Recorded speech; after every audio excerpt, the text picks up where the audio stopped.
The Secret Door to Success by Florence Scovel Shinn. Chapter 1. The Secret Door to Success. A successful man is always asked, "What is the secret of your success?" People never ask a man who is a failure, "What is the secret of your failure?" It is quite easy to see, and they are not interested. People all want to know how to open the secret door to success. For each man there is success, but it seems to be behind a door or wall. In the Bible reading, we have heard the wonderful story of the falling of the walls of Jericho. Of course, all biblical stories have a metaphysical interpretation. We will talk now about your wall of Jericho, the wall separating you from success. Nearly everyone has built a wall around his own Jericho. The city you are not able to enter contains great treasures, your divinely designed success, your heart's desire. What kind of wall have you built around your Jericho? Often it is a wall of resentment. Resenting someone or resenting a situation shuts off your good. If you are a failure and resent the success of someone else, you are keeping away your own success.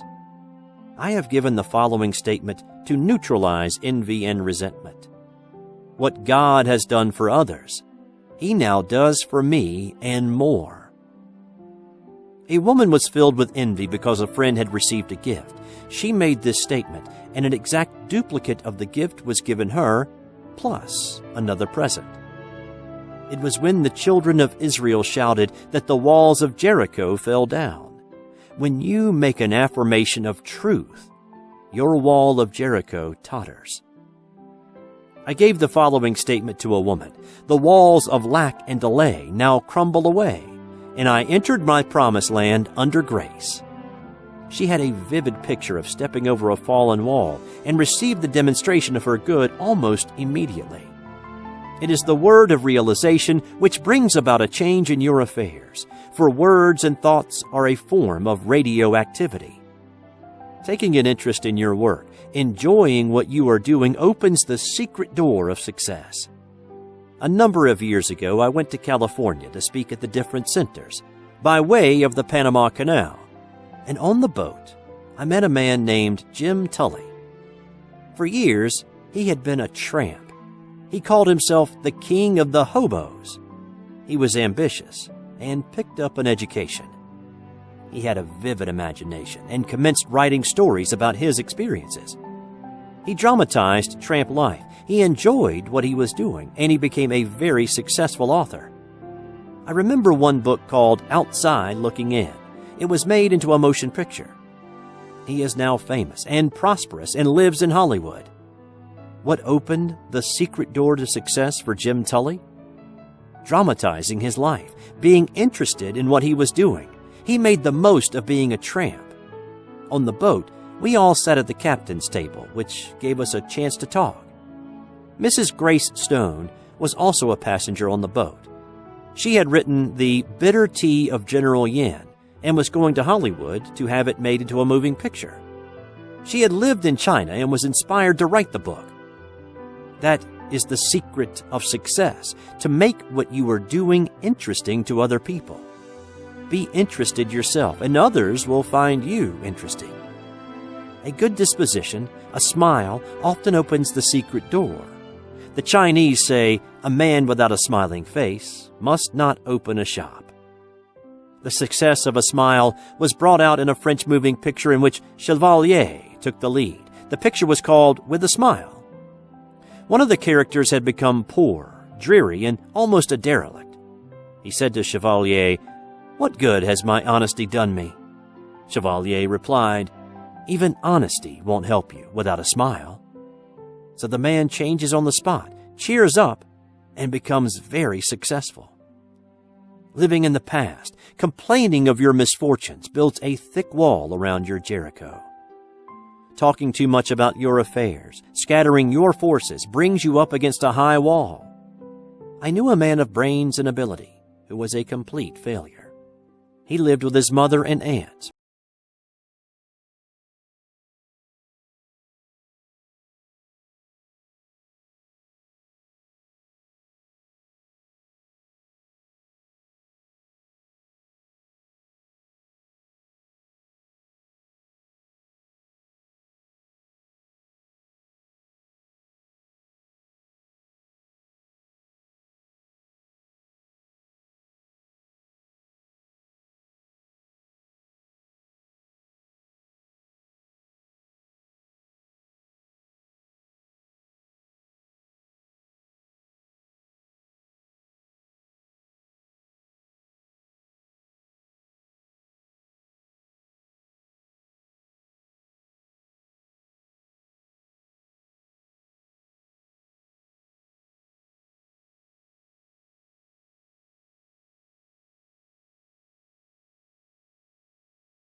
very inspiring, for it gives you the realization of how your own rocks and barriers will part at the right word.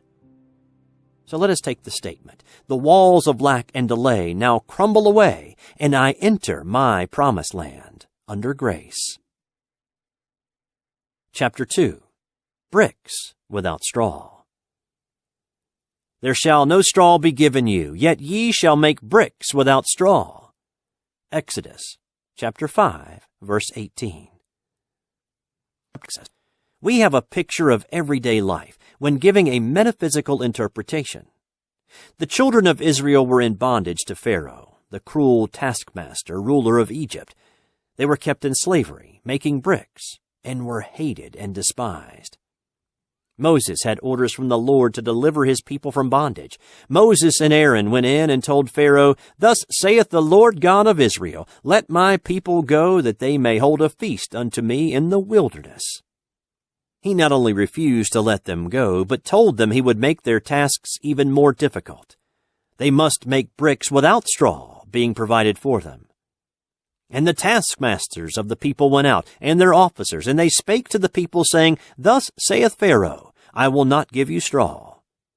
Go ye, get you straw where you can find it, yet not aught of your work shall be diminished." It was impossible to make bricks without straw. The children of Israel were completely crushed by Pharaoh. They were beaten for not producing the bricks. Then came the message from Jehovah. "Go therefore now and work, for there shall no straw be given you, yet shall ye deliver the tale (number) of bricks." Working with spiritual law, they could make bricks without straw, which means to accomplish the seemingly impossible. How often in life people are confronted with this situation. Agnes M. Lawson, in her Hints to Bible Students, says, "The life in Egypt under foreign oppression is the symbol of man under the hard taskmasters of destructive thinking, pride, fear, resentment, ill will, etc.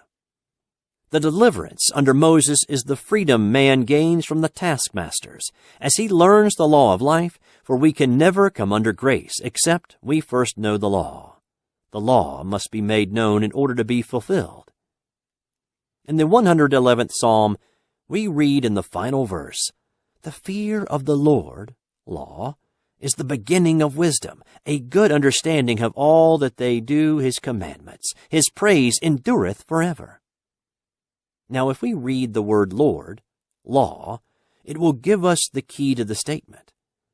The fear of the law, karmic law, is the beginning of wisdom, not the fear of the Lord. When we know the whatever we send out comes back, we begin to be afraid of our own boomerangs. I read in a medical journal the following facts telling of the boomerang this great pharaoh received. It would appear that flesh is indeed heir to a long and ancient line of ills, when, as was revealed by Lord Monaghan at a lecture at Leeds, that the pharaoh of the oppression suffered from hardening of the heart in a literal sense. Lord Monaghan showed some remarkable photographic slides of results of surgical operations 1,000 years before Christ, and among these was a slide of the actual anatomical remains of the pharaoh of the oppression. The large vessel springing from the heart was in such a well-preserved state as to enable sections of it to be made recently from the lantern slide. It was impossible to distinguish between the ancient and modern vessel. Both hearts had been attacked by atheroma, a condition in which calcium salts are deposited in the walls of the vessel, making it rigid and inelastic. Inadequate expanse to the stream of blood from the heart caused the vessel to give way. With this condition went the mental changes that occur with a rigid arterial system, a narrowness of outlook, restriction and dread of enterprise, a literal hardening of the heart. So Pharaoh's hardness of heart hardened his own heart. This is as true today as it was several thousand years ago. We are all coming out of the land of Egypt, out of the house of bondage. Your doubts and fears keep you in slavery. You face a situation which seems hopeless. What can you do? It is a case of making bricks without straw. But remember the words of Jehovah. Go therefore now and work, for there shall no straw be given you. Yet shall ye deliver the tale, number of bricks. You shall make bricks without straw. God makes a way where there is no way. I was told the story of a woman who needed money for her rent. It was necessary to have it at once, but she knew of no channel. She exhausted every avenue. However, she was a truth student and kept making her affirmations. Her dog whined and wanted to go out. She put on his leash and walked down the street in the accustomed direction. However, the dog pulled at his leash and wanted to go in another direction. She followed, and in the middle of the block, opposite an open park, she looked down and picked up a roll of bills, which exactly covered rent. She looked for ads, but never found the owner. There were no houses near where she found it. The reasoning mind, the intellect, takes the throne of Pharaoh in your consciousness. It says continually, it can't be done. What's the use? We must drown out these dreary suggestions with a vital affirmation. For example, take this statement. The unexpected happens. My seemingly impossible good now comes to pass. This stops all argument from the army of the aliens, the reasoning mind. The unexpected happens. That is an idea it cannot cope with. Thou hast made me wiser than mine enemies. Your enemy thoughts, your doubts, fears, and apprehensions. Think of the joy of really being free forever from the Pharaoh of the oppression, to have the idea of security, health, happiness, and abundance established in the subconscious. It would mean a life free from all limitation. It would be the kingdom which Jesus Christ spoke of, where all things are automatically added unto us. I say automatically added unto us because all life is vibration, and when we vibrate to success, happiness, and abundance, the things which symbolize these states of consciousness will attach themselves to us. Feel rich and successful, and suddenly you receive a large check or a beautiful gift. I tell the story showing the work of this law. I went to a party where people played games, and whoever won received a gift. The prize was a beautiful fan. Among those present was a very rich woman who had everything. Her name was Clara. The poorer and resentful ones got together and whispered, "We hope Clara doesn't get the fan." Of course, Clara won the fan. She was carefree and vibrating to abundance. Envy and resentment short-circuit your good and keep away your fans. If you should happen to be resentful and envious, take the statement, "What God has done for others, He now does for me and more." Then all the fans and things will come your way.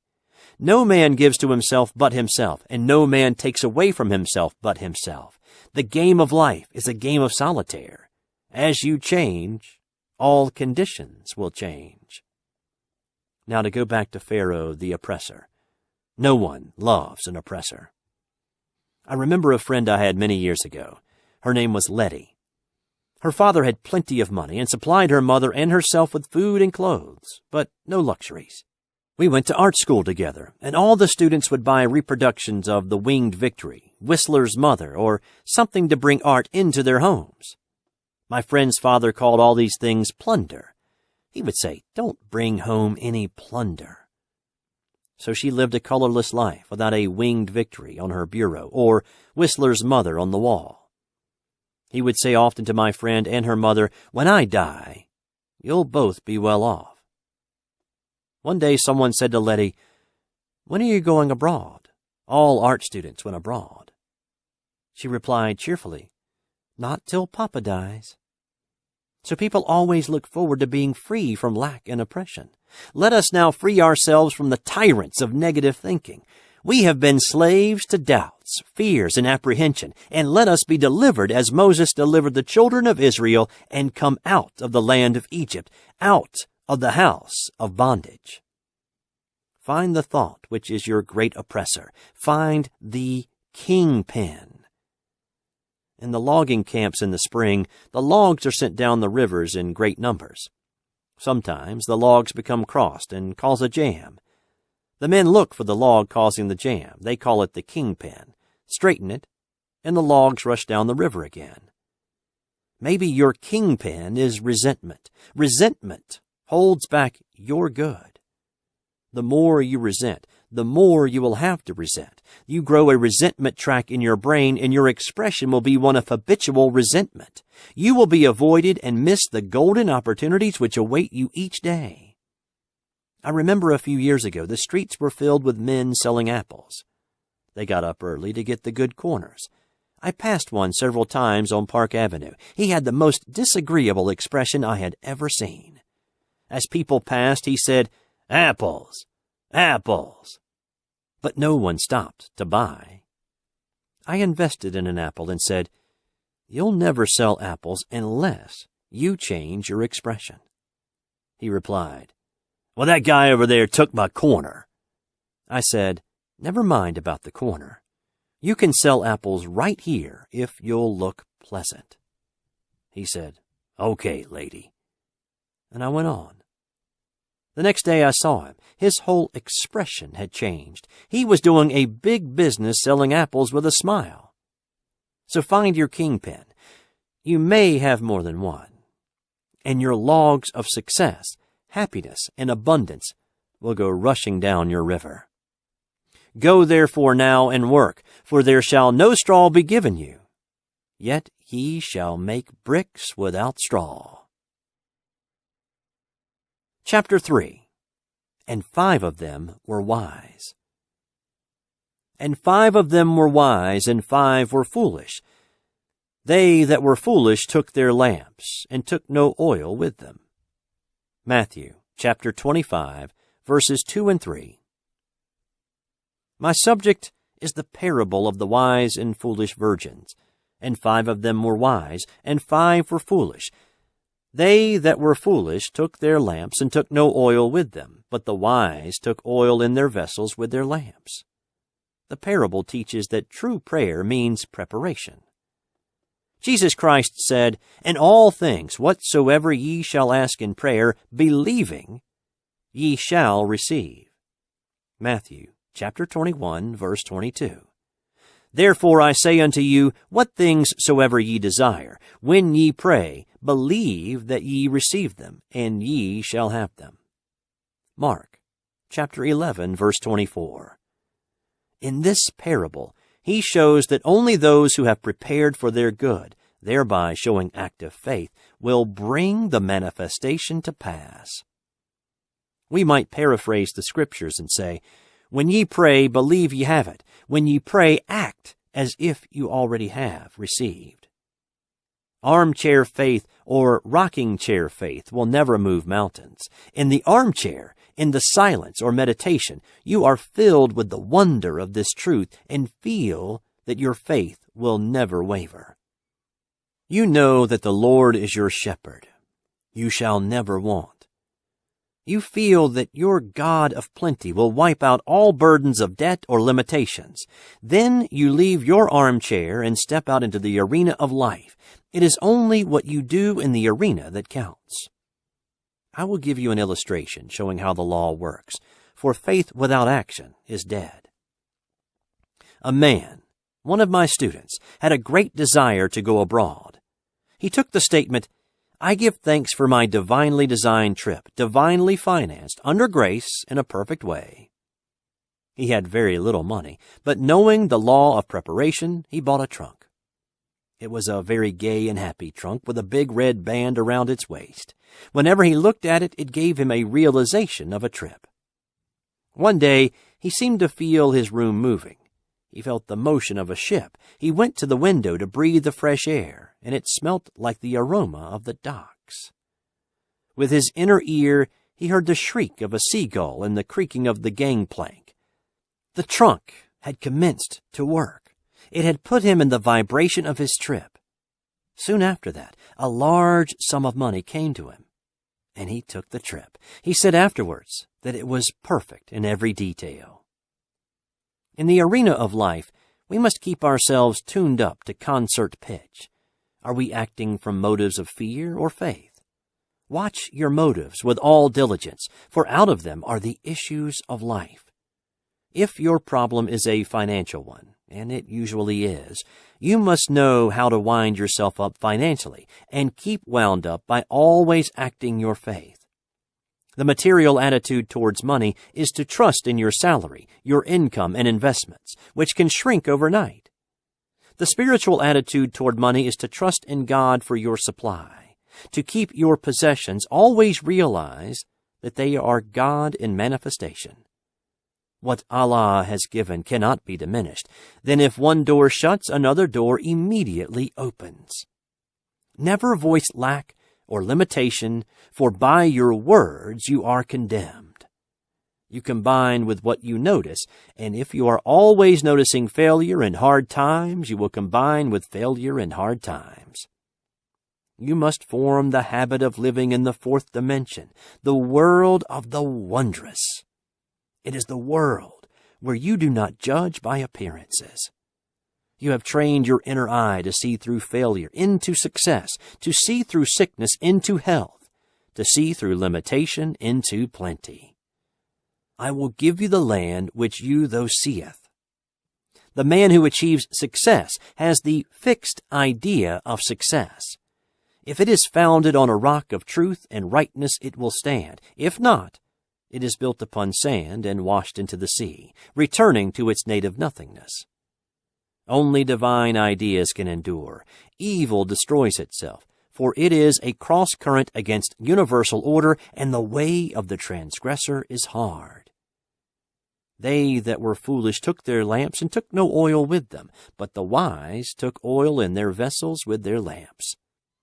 The lamp symbolizes man's consciousness. The oil is what brings light or understanding. While the bridegroom tarried, they all slumbered and slept.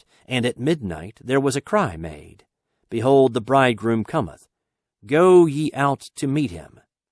Then all those virgins arose and trimmed their lamps. And the foolish said unto the wise, Give us your oil, for our lamps are gone out. The foolish virgins were without wisdom or understanding, which is oil for the consciousness. And when they were confronted with a serious situation, they had no way of handling it. And when they said to the wise, Give us of your oil, the wise answered, saying, Not so, lest there be not enough for us and you, but go ye rather to them that sell, and buy for yourselves. That means that the foolish virgins could not receive more than was in their consciousness, or what they were vibrating to. The man received the trip because it was in his consciousness as a reality. He believed that he had already received. As he prepared for the trip, he was taking oil for his lamps. With realization comes manifestation. The law of preparation works both ways. If you prepare for what you fear or don't want, you begin to attract it. David said, The thing I feared has come upon me. We hear people say, I must put away money in case of illness. They are deliberately preparing to be ill. Or, I'm saving for a rainy day. The rainy day is sure to come at a most inconvenient time. The divine idea for every man is plenty. Your barns should be full, and your cup should flow over. But we must learn to ask aright. For example, take this statement. I call on the law of accumulation. My supply comes from God, and now pours in and piles up under grace. This statement does not give any picture of stint or saving or sickness. It gives a fourth-dimensional feeling of abundance, leaving the channels to infinite intelligence. Every day you must make a choice. Will you be wise or foolish? Will you prepare for your good? Will you take the giant swing into faith? Or serve doubt and fear and bring no oil for your lamps? And while they went to buy, the bridegroom came, and they that were ready went in with him to the marriage, and the door was shut. Afterward came also the other virgins, saying, Lord, Lord, open to us. But he answered and said, Verily I say unto you, I know you not. You may feel that the foolish virgins paid very dearly for neglecting to bring oil for their lamps, but we are dealing with the law of karma, or the law of comeback. It has been called the Judgment Day, which people usually associate with the end of the world. Your judgment day comes, they say, in sevens, 7 hours, 7 days, 7 weeks, 7 months, or 7 years. It might even come in 7 minutes. Then you pay some karmic debt. The price for having violated spiritual law. You failed to trust God. You took no oil for your lamps. Every day examine your consciousness and see just what you are preparing for. You are fearful of lack and hang on to every cent, thereby attracting more lack. Use what you have with wisdom, and it opens the way for more to come to you. In my book, Your Word is Your Wand, I tell about the magic purse.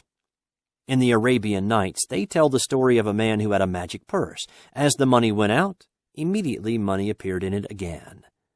So I made the statement, my supply comes from God. I have the magic purse of the Spirit. It can never be depleted. As money goes out, immediately money comes in. It is always crammed, jammed with abundance, under grace, in perfect ways. This brings a vivid picture to mind. You are drawing on the bank of the imagination.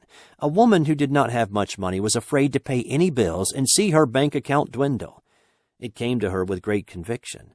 I have the magic purse of the Spirit. It can never be depleted. As money goes out, immediately money comes in. She fearlessly paid her bills, and several large checks came to her that she did not expect. Watch and pray lest ye enter into the temptation of preparing for something destructive instead of something constructive. I knew a woman who told me she always kept a long crepe veil handy in case of funerals.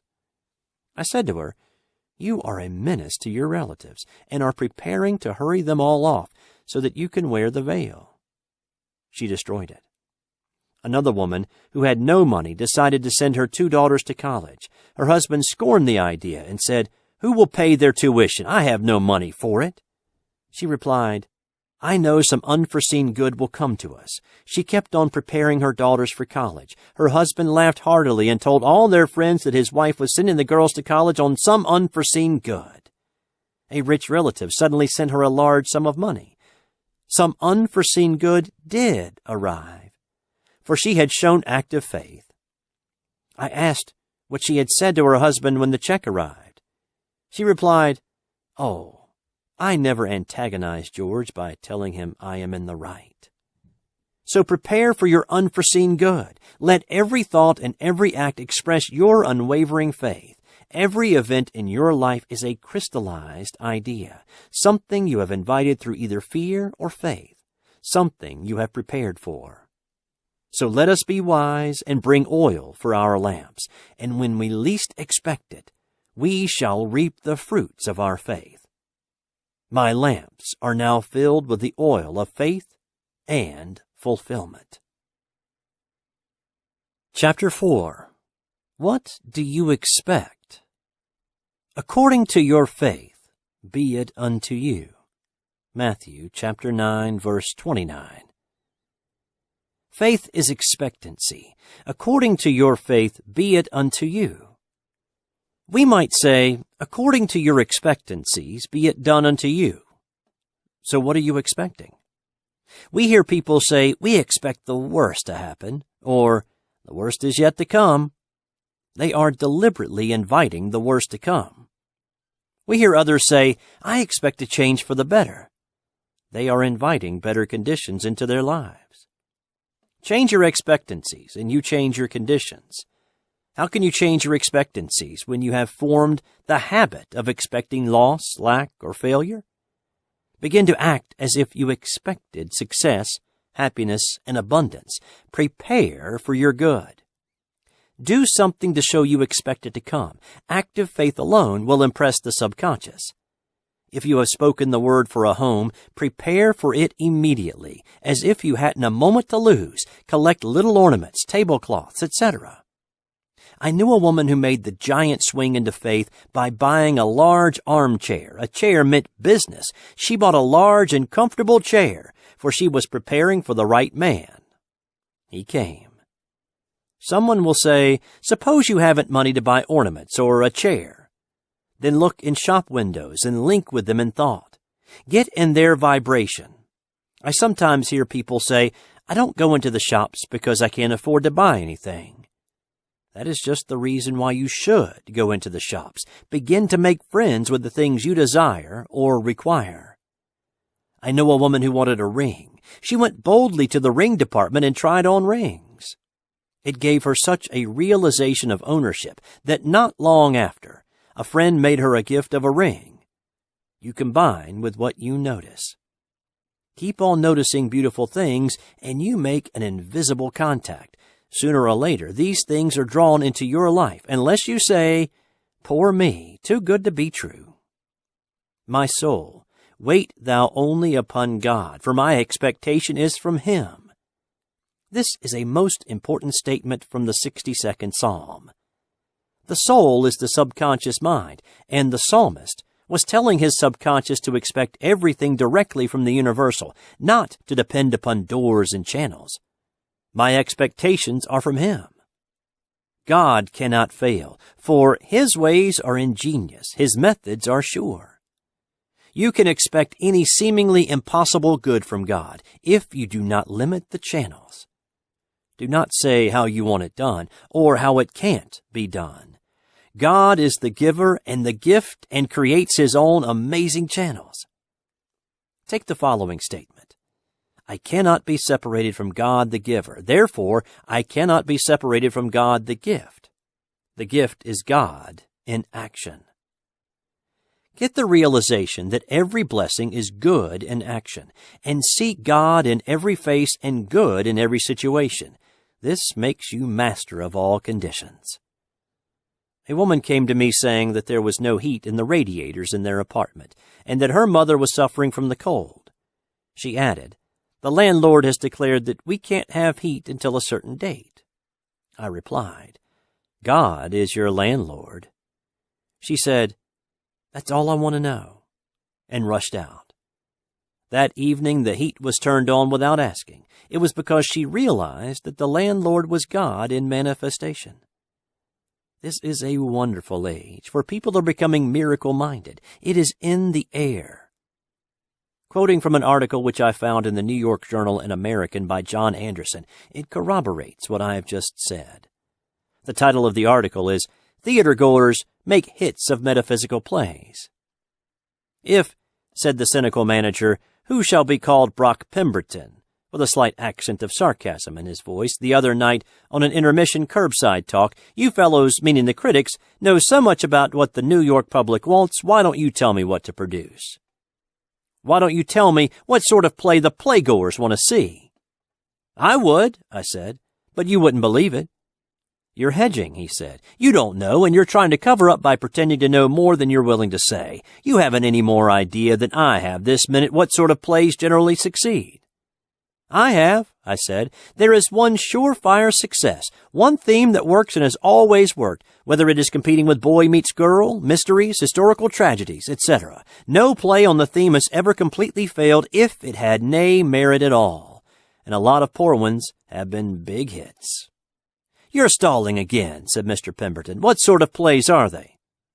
"Metaphysical," I said, fouling slightly with a big word and waiting quietly for the effect. "Metaphysical," said Mr. Pemberton. "You mean metaphysical?" I paused a moment, and since Mr. Pemberton said nothing, went right on spouting such titles as The Green Pastures, The Star Wagon, Father Malachi's Miracle. Some of these, I added, reached the public over the heads of the critics, but Mr. Pemberton had departed to ask probably in every theater in town, "Is there a metaphysician in the house?" People are beginning to realize the power of their words and thoughts. They understand why faith is the substance of the thing hoped for, the evidence of things not seen. We see the law of expectancy working out through superstition. If you walk under a ladder and expect it to give you bad luck, it will give you bad luck. The ladder is quite innocent. Bad luck came because you expected it. We might say expectancy is the substance of the things hoped for, or expectancy is the substance of the thing man fears. The thing I expected has come upon me. Nothing is too good to be true. Nothing is too wonderful to happen. Nothing is too good to last when you look to God for your good. Now think of the blessings which seem so far off and begin to expect them now, under grace, in an unexpected way. For God works in unexpected ways, His wonders to perform. I was told that there are 3,000 promises in the Bible. Let us now expect all these blessings to come to pass. Among them we are promised riches and honor, eternal youth. Your flesh shall become as a little child's, and eternal life. Death itself shall be overcome. Christianity is founded upon the forgiveness of sins and an empty tomb. We now know that all these things are scientifically possible. As we call on the law of forgiveness, we become free from mistakes and the consequences of mistakes. Though your sins be as scarlet, ye shall be washed whiter than wool.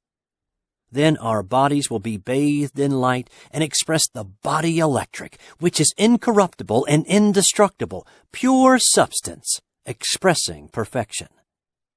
I expect the unexpected. My glorious good now comes to pass. Chapter 5. The Long Arm of God. The eternal God is thy refuge, and underneath are the everlasting arms. Deuteronomy, chapter 33, verse 27. In the Bible, the arm of God always symbolizes protection. The writers of the Bible knew the power of a symbol. It brings a picture which impresses the subconscious mind. They used the symbols of the rock, sheep, shepherds, vineyard, lamp, and hundreds of others. It would be interesting to know how many symbols are used in the Bible. The arm also symbolizes strength. The eternal God is thy refuge, and underneath are the everlasting arms. And he shall thrust out the enemy from before thee, and shall say, Destroy them. Who is the enemy before thee? The negative thought forms which you have built up in your subconscious mind. A man's enemies are only those of his own household. The everlasting arms thrust out these enemy thoughts and destroy them. Have you ever felt the relief of getting out some negative thought form? Perhaps you have built up a thought form of resentment until you are always boiling with anger about something. You resent people you know, people you don't know, people in the past and people in the present, and you may be sure that the people in the future won't escape your wrath. All the organs of the body are affected by resentment, for when you resent with every organ of the body. You pay the penalty with rheumatism, arthritis, neuritis, etc., for acid thoughts produce acid in the blood. All this trouble comes because you are fighting the battle, not leaving it to the long arm of God. I have given the following statement to many of my students. The long arm of God reaches out over people and conditions, controlling the situation and protecting my interests. This brings a picture of a long arm symbolizing strength and protection. With the realization of the power of the long arm of God, you would no longer resist or resent. You would relax and let go. The enemy thoughts within you would be destroyed. Therefore, the adverse conditions would disappear. Spiritual development means the ability to stand still or stand aside and let infinite intelligence lift your burdens and fight your battles. When the burden of resentment is lifted, you experience a sense of relief. You have a kindly feeling for everyone, and all the organs of your body begin to function properly. A clipping quoting Albert Edward Day, D.D., writes, that loving our enemies is good for our spiritual health is widely known and accepted, but that negation and poisonous emotions destroy physical health is a relatively new discovery. The problem of health is often an emotional one. Wrong emotions entertained and repeated are potent causes of illness. When the preacher talks about loving your enemies, the man on the street is apt to dismiss the idea as unendurable and pious. But the fact is, the preacher is telling you something which is one of the first laws of hygiene as well as ethics. No man, even for his body's sake, can afford to indulge in hatred. It is like repeated doses of poison. When you are urged to get rid of fear, you are not listening to a moonstruck idealist. Rather, you are hearing counsel that is as significant for health as advice about diet. We hear so much about a balanced diet, but without a balanced mind, you can't digest what you eat, calories or no calories. Non-resistance is an art. When acquired, the world is yours. So many people are trying to force situations. Your lasting good will never come through forcing personal will. Flee from the things which flee from thee. Seek nothing. Fortune seeketh thee. Behold his shadow on the floor. Behold him standing at the door. I do not know the author of these lines. Lovelock, the celebrated English athlete, was asked how to attain his speed and endurance in running. He replied, "Learn to relax." Let us attain this rest in action. He was most relaxed when running the fastest. Your big opportunity and big success usually slide in when you least expect it. You have to let go long enough for the great law of attraction to operate. You never saw a worried and anxious magnet. It stands up straight and hasn't a care in the world because it knows needles can't help jumping to it. The things we rightly desire come to pass when we have taken the clutch off. I say in my correspondence course, do not let your heart's desire become your heart's disease. You are completely demagnetized when you desire something too intensely. You worry, fear, and agonize. There is an occult law of indifference. None of these things move me. Your ship comes in over a don't care sea. Many people in truth antagonize friends because they are too anxious for them to read the books and go to the lectures, the meet opposition. A friend took my book, The Game of Life and How to Play It, to her brother's house to read. The young men of the family refused to read it. No nut stuff for them. One of these young men drives a taxicab. One night he drove a taxi which belonged to another man. In going over the car, he found a book stuffed away somewhere. It was The Game of Life and How to Play It. The next day he said to his aunt, "I found Mrs. Shinn's book in the taxi last night. I read it, and it's great. There's a lot of good reading in it. Why doesn't she write another book?" God works in roundabout ways, his wonders to perform. I meet unhappy people and a few grateful and contented people. A man said to me one day, "I have a great deal to be thankful for. I have good health, enough money, and I'm still single." The 89th Psalm is very interesting, for we find that two individuals take part. The man who sings the psalm, for all psalms are songs or poems, and Lord God of hosts answers him. It is a song of praise and thanksgiving, extolling the strong arm of God. I will sing of the mercies of the Lord forever. O Lord God of hosts, who is a strong Lord like unto thee? Thou hast a mighty arm, strong is thy hand, and high is that right hand. Then the Lord of hosts replies, With whom my hand shall be established, mine arm also shall strengthen him. My mercy will keep for him forevermore, and my covenant shall stand fast with him. We only hear the words forevermore in the Bible and in fairy tales. In the absolute, man is outside of time and space. His good is from everlasting to everlasting. The fairy tales came down from the old Persian legends, which were founded upon truth. Aladdin and his wonderful lamp is the outpicturing of the Word. Aladdin rubbed the lamp, and all his desires came to pass. Your Word is your lamp. Words and thoughts are a form of radioactivity and do not return void. A scientist has said that words are clothed in light. You are continually reaping the fruits of your words. A friend in one of my meetings said that she had brought a man to my class who had been out of work for a year or more. I gave the statement, "Now is the appointed time. Today is the day of my amazing good fortune." It clicked in his consciousness. Soon after, he was given a position which paid him $9,000 a year. A woman told me that when I blessed the offering, I said that each offering would return 1,000-fold. She had put $1 in the collection. She said with great realization, that dollar is blessed and returns $1,000. She received $1,000 a short time afterwards in a most unexpected way. Why do some people demonstrate this truth so much more quickly than others? It is because they have the ears that hear. Jesus Christ tells the parable of the man who sowed the seed and it fell upon good ground. The seed is the Word. I say, listen for the statement that clicks, the statement that gives your realization. That statement will bear fruit. The other day I went into a shop where I know the employer quite well. I had given one of his employees an affirmation card. I said to him jokingly, "I wouldn't waste an affirmation card on you. You wouldn't use it." He replied, "Oh, sure, give me one. I'll use it." The following week I gave him a card. Before I left, he rushed up to me excitedly and said, "I made the statement and 2 new customers walked in." It was, "Now is the appointed time. Today is the day of my amazing good fortune." It had clicked. So many people use their words in exaggerated and reckless statements.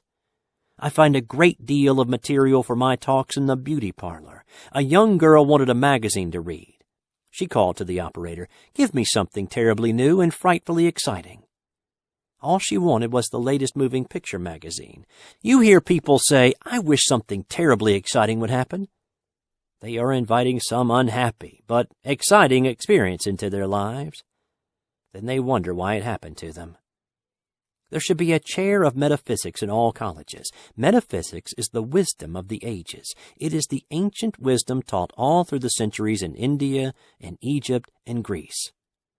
Hermes Trismegistus was a great teacher of Egypt. His teachings were closely guarded and have come down to us over 10 centuries. He lived in Egypt in the days when the present race of men was in its infancy. But if you read the Kabbalion carefully, you find that he taught just what we are teaching today. He said that all mental states were accompanied by vibrations. You combine with what you vibrate to. So let us all now vibrate to success, happiness, and abundance. Now is the appointed time. Today is the day of my amazing good fortune.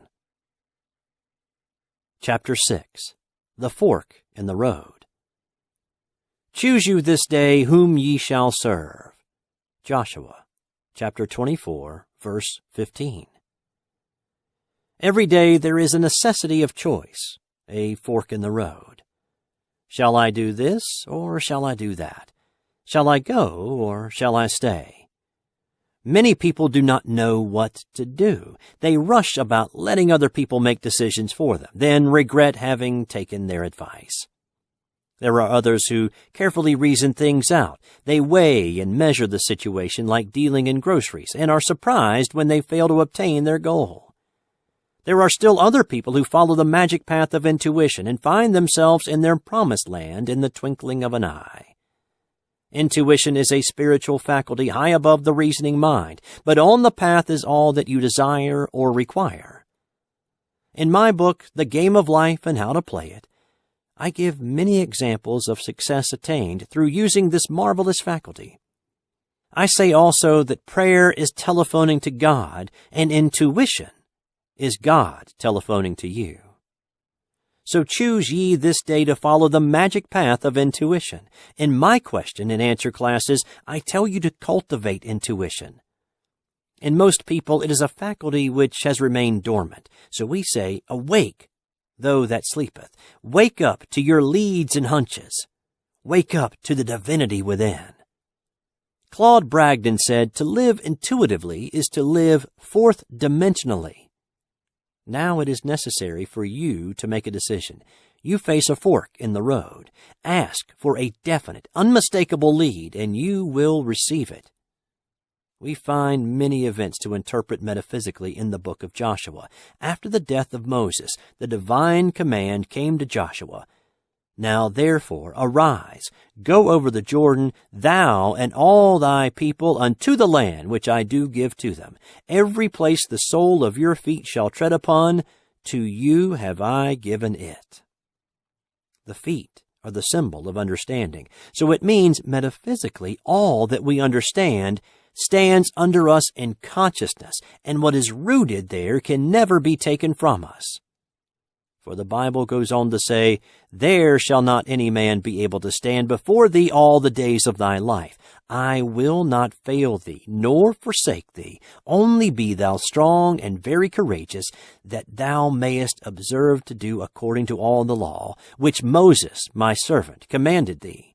Turn not from it to the right hand or to the left, that thou mayest prosper whithersoever thou goest." So we find we have success through being strong and very courageous in following spiritual law. We are back again to the fork in the road, the necessity of choice. Choose you this day whom ye shall serve, the intellect or divine guidance.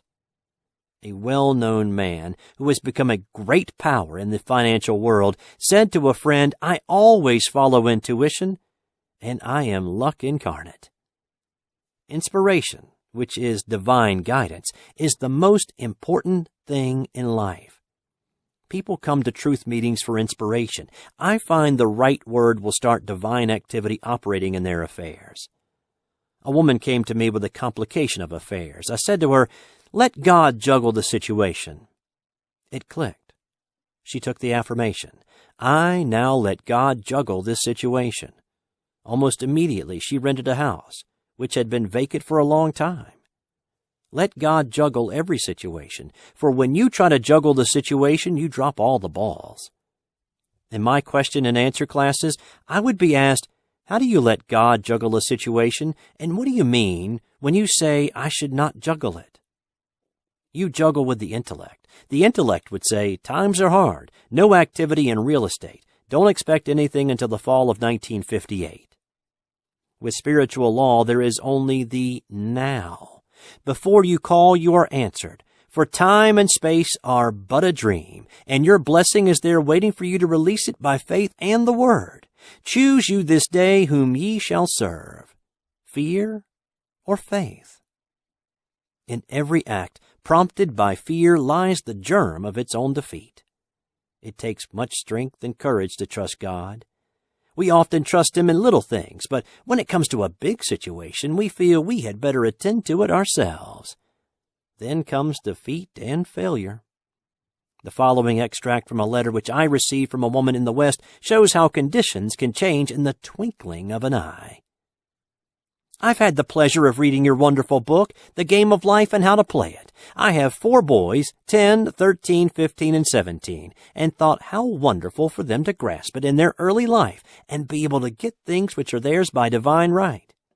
The lady who let me read her copy gave me other things to read, but it seemed when I picked this book up it was magnetic, and I could not let go of it. After reading it, I realized I was trying to live divinely, but did not understand the law, or I would have been much further advanced. At first, I thought it quite hard to find a place in the business world after so many years of being a mother, but I got this statement: God makes a way